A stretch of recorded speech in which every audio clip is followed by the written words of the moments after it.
Hello, I'm Sandra Bradford Jennings, Development Director for Community Partners in Action. I want to introduce you to two of my colleagues, Deb Barrows, Program Manager for our Community Service Program at Hartford Community Court, and Noelle Sanchez Velez, Business Operations Administrator for Community Partners in Action. They're going to share with you their experience participating in a leadership training program back in fall 2020 that focused on diversity, equity, and inclusion. Well, thank you, Deb and Noelle, for being willing to participate in this interview. As you both know, as members of the committee, Community Partners in Action has embarked on a journey to really examine ourselves through the lens of diversity, equity, and inclusion. We're very proud of how diverse we are as an organization, but as we have learned, especially around the many activities that have occurred the past 12 months, being diverse doesn't necessarily mean that you're inclusive and providing an equitable environment. And so, as part of the committee here at CPA, we're going in that journey. So you all were probably the first two to really kind of jump into that arena with the training that you all did back in the fall. And I thought that we could start off by you just telling me the name of the training and what it was about, whoever would like to do that. I'll go. Okay. So the training was called Leadership Inclusion Bootcamp, and this was a 6-week training where it was about 12 of us, right, Deb? Because we were paired after for activities. And we're having the opportunity to learn and build awareness around inclusive practices. And that included recruitment, technology, best practices for different things at work. And then the 12 of us partnered. So we were partnered with someone, and that individual kind of held us responsible or accountable for making sure that things were getting done. The professor, the trainer, was giving us homework. That homework incited us to do some research. So the training really was broken down into different modules. And those modules was talking about the leadership, the foundation of leadership and being inclusive, best practices, recruitment, which included HR, the strategies behind that, building an inclusive community, technology, which was the new one for me, and also how to continue to walk in that inclusive journey.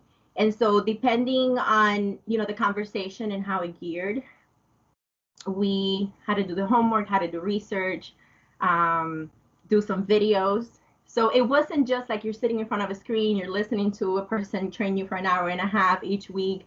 It was very interactive. And, in some topics, it got pretty, the conversation was very interesting and intense. And one of the rules that we have from the beginning was that this is a safe, open space to be able to talk about these conversations. The interesting part was that we were not only women of color, there were different races, different backgrounds, different ages. And it made the conversation more enjoyable because you have different points of view where the conversation was geared. And so it wasn't only concentrated on race or, including people because of their culture. It was a gamut of different things. Wonderful. Yes. So Deb, tell me why you were interested in participating in this training. Well, it challenged us to look at the agency's policies, procedures, and operations, and ensure that they promoted not only social justice, but equity, inclusion, and diversity.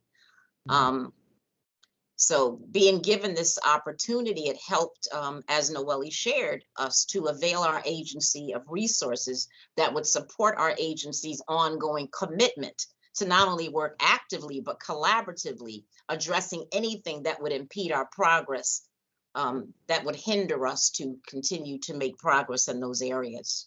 Okay. So, and I'd like to hear from both of you on this question. Let's start with Deb. How did you define diversity, equity, and inclusion before the training, or did you define it before the training? Well, being a person of color and being around for a number of years,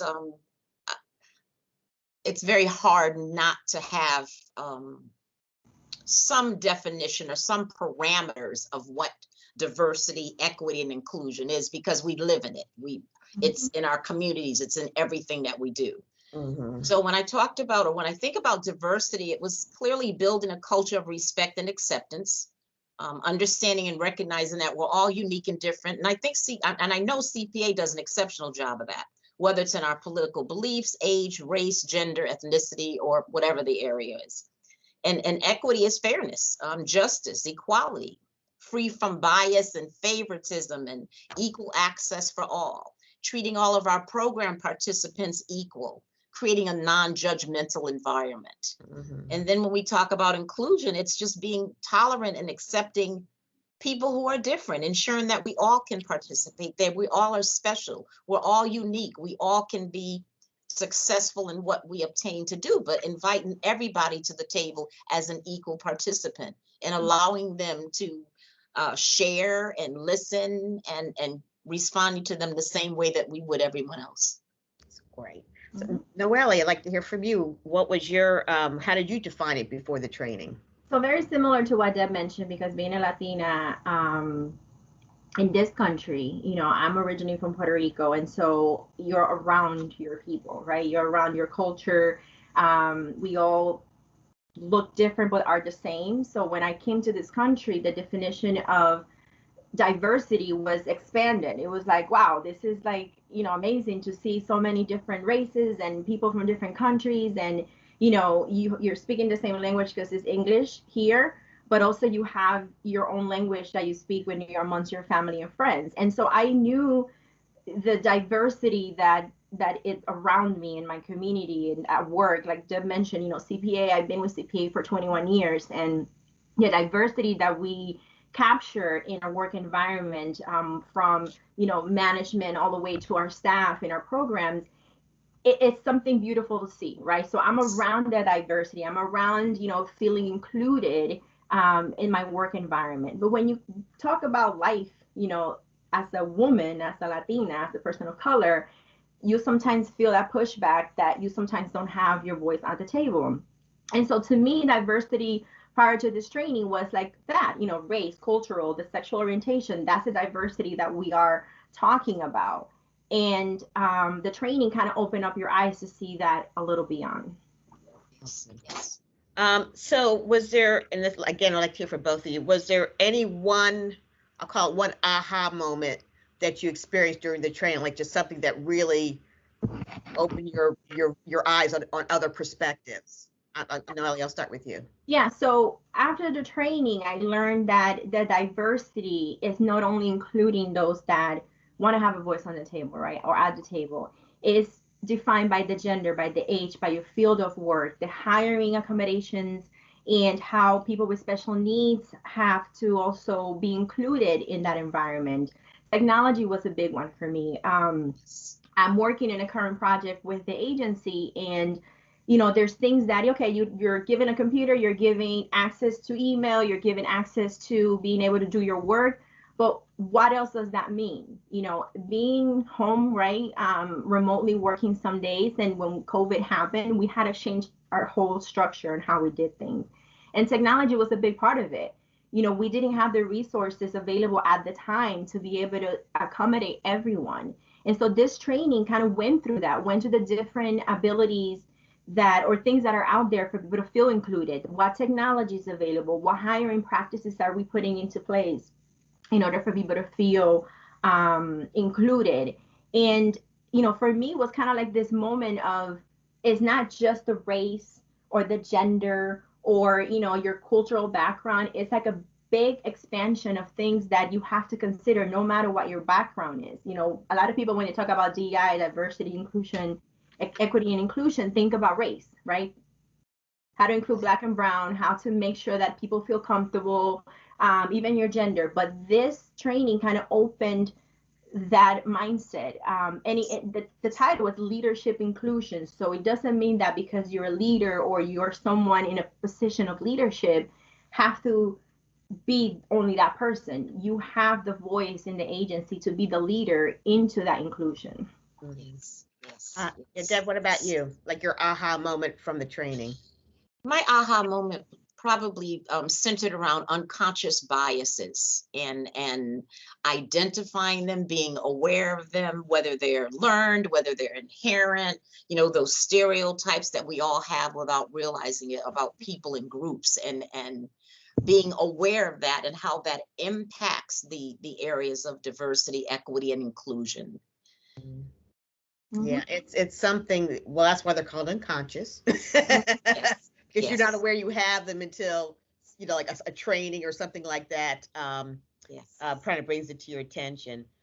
I guess the only other question I had was, and Nola, you talked about that to some extent yourself already, but how do you see it yourself approaching life and your job a little differently now that you've gone through the training? And as a member of our committee, are there certain things you're going to be more attuned to as we go through this journey after having gone through this training that you're going to make sure that you advocate for, you pay extra close attention to? Yeah, so definitely. You know, being a member of the committee, being a member of the executive team at CPA, and just myself and my community and my family, you start seeing things different. You start talking differently when you're approaching people. In my mind was, doesn't matter the capacity that you have at work, because a lot of us define our life based on the career that we have, right, or the position that we have. To me was, we're leaders in everything that we do, and as a woman we lead in every aspect of our lives, whether it's motherhood, whether it's, you know, in our house as a wife, with our friends, our groups. And to me was to make the environment that I'm in better and more comfortable for people around me. I always strive to make people feel included and safe around me. You know, the type of work that we do is a tough work because of the nature of it. Our clients have very different needs. Even though I'm not in direct care today with our clients, I know what it is because I came from that, and I know what it is to offer that help for our clients. And so you got to think a little differently when it comes to making sure that everyone around you feels included and have those needs met. And making them feel better about themselves. Like, how they left after they spoke with you, was it a positive experience for them? Another thing that I gained from this was, I'm going to put a little plug into something I'm doing because it's part of this. I was approached by the trainer from this training, and I was asked to be part of this collaboration, this book collaboration, and it took me by surprise. And so I said, you know, the time frame is really tight. I don't know if I'm able to accomplish this. I've done a collaboration book before, and I'm not sure if I'm able to meet the deadline. So I wrote back to her and I said, listen, you know, the timeline is really tight. If I have a quote or something that you want me to contribute, I'll be more gladly to. And she said, well, what if I give you a week? Will you be able to then do so? And I'm like, all right, I guess she's interested in what I have to say.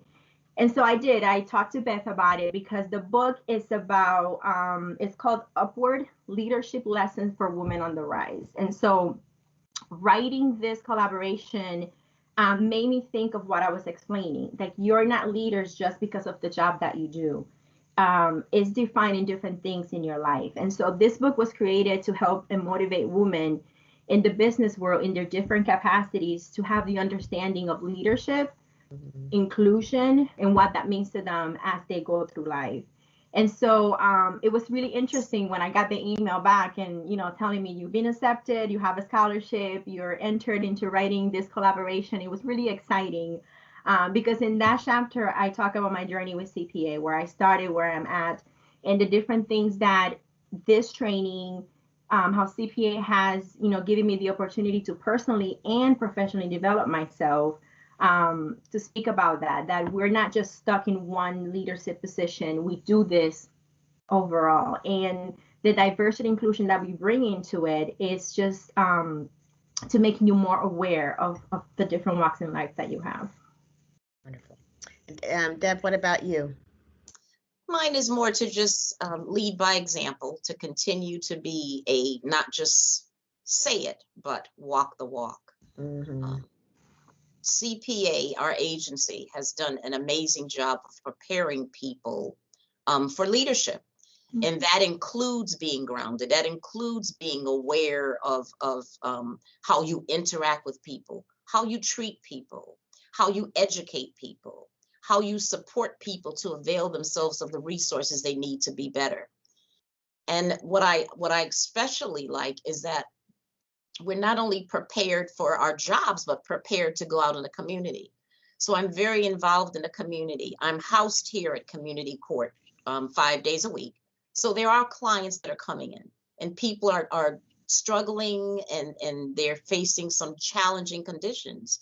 But being able to be a part of an agency to address those, irrespective of what your race, gender, socioeconomic status is. A number of individuals are from the underrepresented and marginalized community, and being able to embrace them, knowing that CPA has something to offer them that will help them do better, be better.